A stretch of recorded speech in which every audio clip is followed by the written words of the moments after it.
Carlos Baleba. Ce jeune joueur, je pense, a beaucoup de chance cette année de monter extrêmement en puissance en Première Ligue. Et donc, reste jusqu'à la fin de cette vidéo parce que je vais t'expliquer pourquoi. What's up squad? Bienvenue sur Rawzone TV.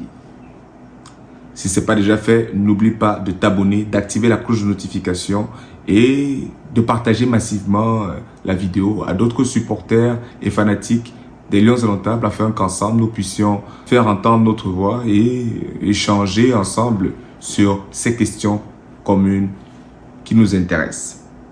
Aujourd'hui, nous parlons de Carlos Baleba. Pourquoi? Parce que, figurez-vous, ce jeune, cette pépite camerounaise, comme je le disais en introduction, a toutes les chances aujourd'hui de pouvoir évoluer de façon encore plus drastique au cours des prochains mois. Parce qu'avec son club de Brighton, il a la chance de pouvoir engager plusieurs titularisations. D'ailleurs, le week-end dernier, il était titulaire dans leur confrontation face à Arsenal. Match qui s'est soldé par un score nul de 1 but partout. Match dans lequel Carlos Baleba n'a pas du tout été ridicule. Alors là, vraiment pas du tout. Et j'ai envie de dire que c'est un joueur qui aujourd'hui, grâce, on peut quand même aussi le dire, au départ de certains joueurs de Brighton comme Gilmour ou Gross, hein, et je pense qu'il y a aussi une nouvelle recrue au milieu de terrain qui s'est blessée récemment. Donc, l'équipe se retrouve dans une posture où il y a du boulevard pour que Baleba puisse donc être titulaire parce qu'il n'y a pas vraiment la concurrence. Et donc, à partir de là, il a toutes les cartes dans ses mains. La seule chose pour lui, c'est juste d'aligner justement les bonnes performances à chaque fois qu'il est sur le terrain. Et jusqu'ici, quand tu regardes ce qu'il fait, je suis très optimiste quant au fait que, franchement, on va beaucoup entendre parler de lui. Et ce n'est qu'une extrême bonne chose pour les Lions Indomptables.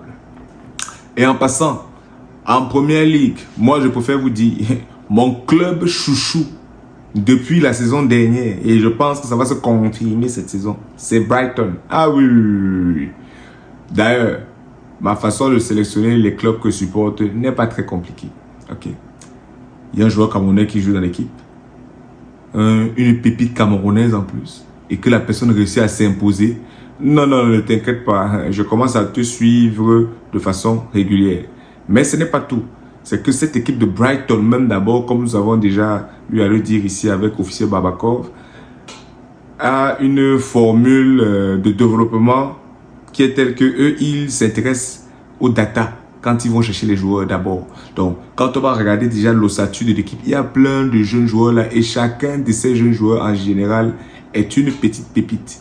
Et l'équipe en général joue bien. Le problème que je peux souvent un peu voir avec l'équipe, c'est que bon, voilà, elle peut, surtout la saison dernière, elle pouvait avoir de très belles performances, enchaîner, mais quand elle se casse aussi la gueule, elle se casse franchement la gueule, ok? Donc, je pense que c'est peut-être à ce niveau qu'on va attendre Brighton cette année.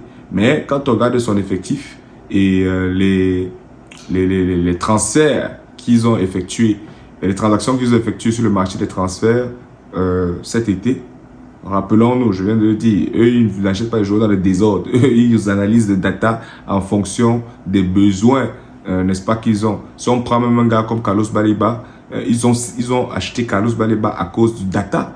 Parce que du point de vue des data, ils pouvaient avoir des performances qui se rapprochaient de quelqu'un comme Caicedo, si je ne me trompe pas, qui est parti. Donc quand ils vendaient Caicedo, ils cherchaient un remplaçant.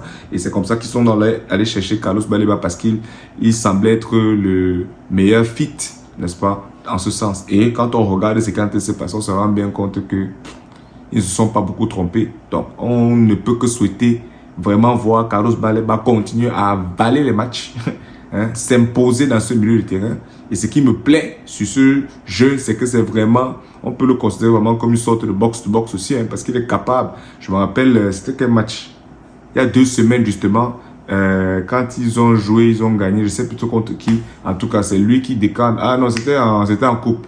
Je crois que c'était en coupe, C'est lui qui décante le match à un moment donné parce qu'il récupère un ballon et justement au milieu du terrain, il porte le ballon jusque quasiment au milieu de terrain. C'est lui qui délivre la passe décisive à Adingra qui marque.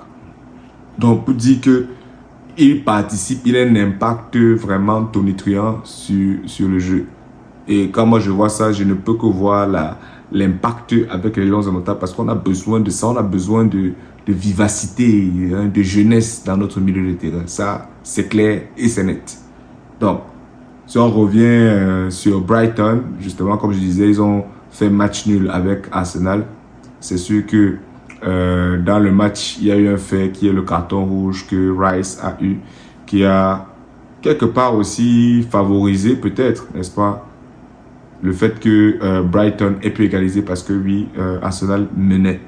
Mais nous savons très bien que le fait qu'une équipe puisse encaisser un carton rouge n'est pas nécessairement un synonyme de défaite. Hein. Des fois, une équipe peut prendre le carton rouge et c'est même encore là qu'elle devient encore plus dangereuse. Donc, et je pense même qu'avant le carton rouge, quand même Brighton a eu plusieurs séquences. D'ailleurs, même que voilà, Brighton a eu plusieurs séquences où il dominait le match avant même que Arsenal ne marque. Donc, clairement, moi je pense que cette équipe de Brighton est à surveiller. Moi, j'aimerais bien les voir être dans terminer dans le Big Six de la Première Ligue cette saison. Et pourquoi pas ne pas être dans le Big Four? Parce que je pense qu'ils ont toutes les potentialités.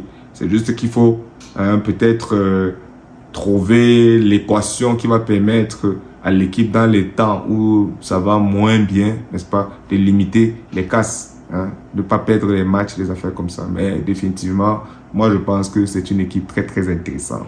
Et donc comme je vous disais, moi je supporte d'abord les Camerounais. Donc si tu es un Camerounais et que tu performes bien dans une équipe, pour rien d'abord, je vais d'abord suivre tes matchs. C'est de ça qu'il s'agit.